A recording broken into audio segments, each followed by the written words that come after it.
Welcome back to the Teeniest Pinecone. It's Jess with another Plan With Me video for the month of May. Can you believe May is here? I was just sitting at my Christmas tree and then I blinked and I'm making this video for May. That's insane. But existential dread at the passing of time aside, here we are.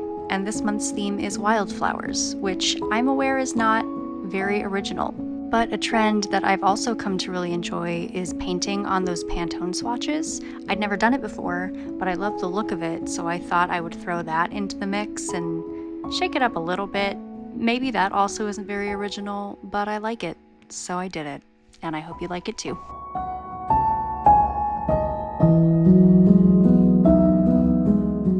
This month also served as a perfect opportunity for me to use my brand new Faber-Castell brush markers. I'm so excited about these. Last month I mentioned I was going on a trip to Italy, which I did. It was amazing. And one of the many things that I bought for myself there were these brush markers, which I had been looking for all over. I was surprised at how hard they've been to find. Even Amazon only had a pack of like 12 and a pack of like 100. And I didn't need that many, and they were insanely expensive. So when I found this pack of 24 on the shelf in this tiny stationery shop in Rome, I jumped at the chance. And I have to say, I might prefer them to my Tombow brush pens. There's something about the blending and how smooth they are when they hit the paper that is just chef's kiss. I am making the chef's kiss motion right now.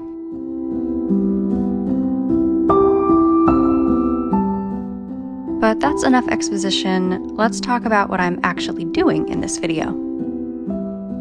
As you've seen, I laid the foundation of the coloring down first before I did the line art, because what will typically happen more often than not is smudging. And when it comes to things like daily headers and stuff like that, it's fine because they're tiny and you don't really notice it as much. But when it comes to things like these bigger artistic pieces, you just want to avoid that as much as possible. And here I'm just filling in the Pantone swatch portion of this with my favorite color in the pack that I got with the color code Beige Red. I may build a whole spread around this one color. It's so beautiful. Kind of reminds me of like desert sand dunes or something, or the faded part in a really old brick. Who knows? July spread? Maybe. But I digress. Moving on to the title page of this spread, I decided to do somewhat of a Dutch door for this one and frame the edges with more of these floral patterns. It turns out different kinds of leaves have become one of my favorite things to draw, so you're going to see a lot of those here.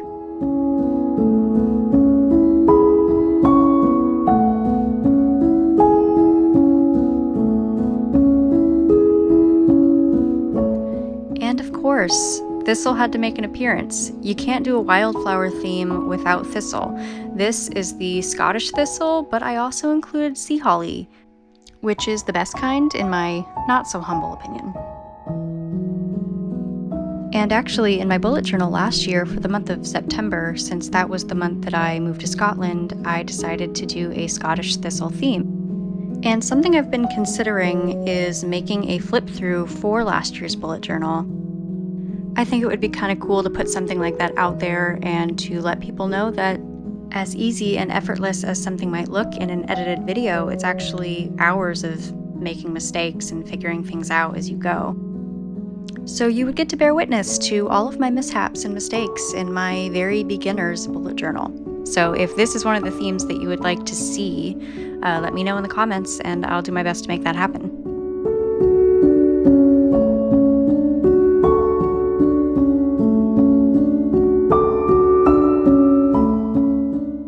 And now I'm just taking my warm gray Tombow brush pen as the main color that I'll be using for all of the tiny monthly boxes this month, and then my Tombow Fudenosuke brush pen for the lettering. And now I'm just cutting off the edge to make the final Dutch door and complete the look. And now I'm snapping to what I think I remember was a Taylor Swift song. You know what? I need engagement. Let me know in the comments below. Are you a Swiftie? How long have you been a Swiftie? What's your favorite song? I need friends. And now I'm just accenting some of the flowers with my Uniball Gold gel pen, rehydrating some of the already colored in leaves, and that is the first spread done.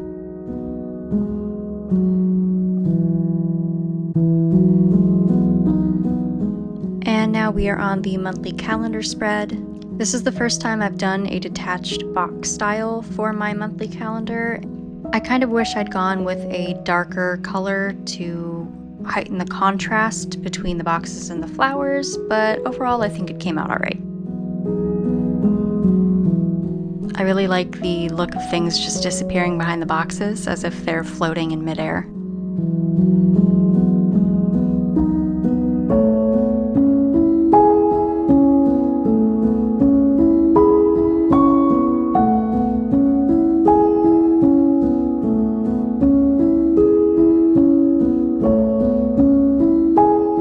For this month's notes section, I made it a little Pantone swatch of its own and colored it in with this really pastel ivory pen, which I also used to color a couple of the flowers on the previous spread.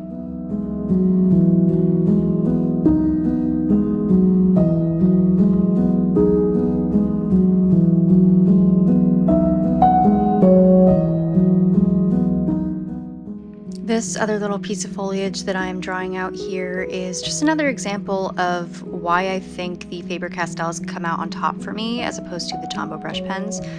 You can pay more attention to detail because of its extra fine point. It's ended up being a lot cleaner and definitely a lot easier to blend. And now I'm using my Pigma Micron fineliner to write in the days of the week and my Fudenosuke brush pen to write in the month.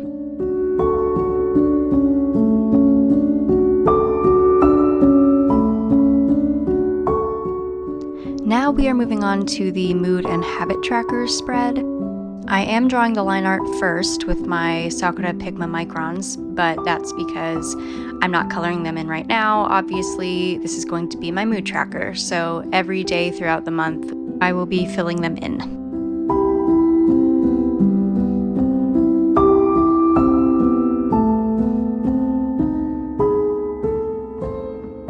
I really enjoyed making this spread and finding all the references for the different kinds of flowers that I was going to draw. I have never been somebody who ever paid attention to flowers. I never cared about getting them on Valentine's Day. It was chocolate all the way. Don't give me something that's going to die in a week. That's just going to be a burden. But when I started planning my wedding a few months before quarantine happened, I really got involved in the process because we didn't have a planner. It was really just us. And all the things that I learned about flowers and how they grow and what they do and what they look like and how beautiful they are. And I mean, Pinterest helped too, but I just became obsessed. Let me be the forest nymph I was born to be. And I was devastated because our wedding was meant to be on the 25th of March and lockdown happened on like the 20th. So that wedding never happened.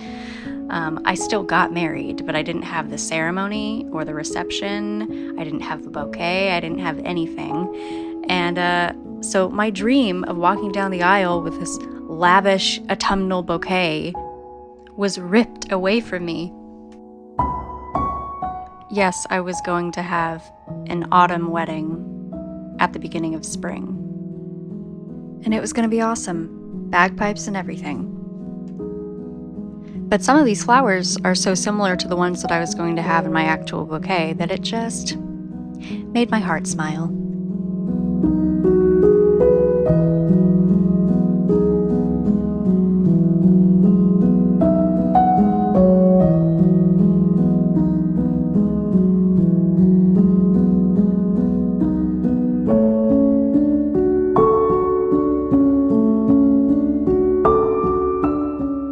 For this month's habit trackers, I decided to turn them into their own mini Pantone swatches. Each box is 6x6 grid spaces, so since I didn't need 5 of those grid spaces, you'll see me fill in those last 5 spaces with the color that I'm going to use.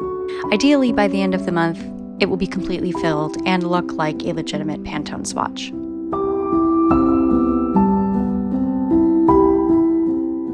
And after numbering all of the florals, I've gone back in with a gel pen to accent some of them. And in a second, you'll see the colors that I've chosen for my moods at the top, but I ended up mislabeling them. The darkest color ended up being the happiest emotion, and the brightest color ended up being the lowest emotion. So whoops, but maybe I'll actually keep it that way just to see how it turns out. Moving on to the brain dump spread, I'm using my Tombow Fudenosuke again to write the header. And in each of the 2 bottom corners, I am going to draw a mini Pantone swatch with 2 of my favorite flowers. The first one being Black-Eyed Susan, and the second one being Sea Holly.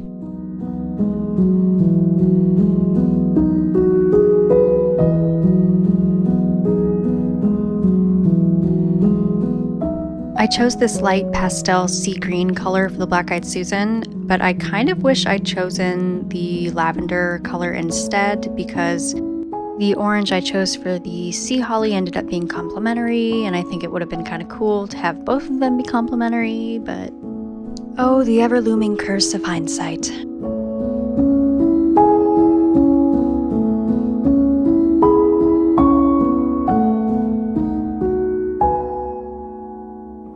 And now I'm just accenting it with a border from a cooler gray Tombow brush pen. And we are moving on to our final spread, the weekly.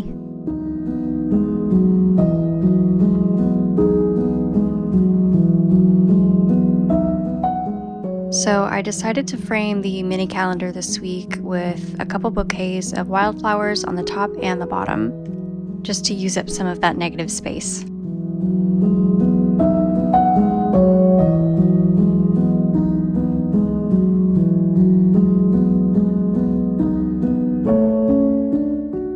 And for the days of the week, surprise, surprise, each one is its own Pantone swatch.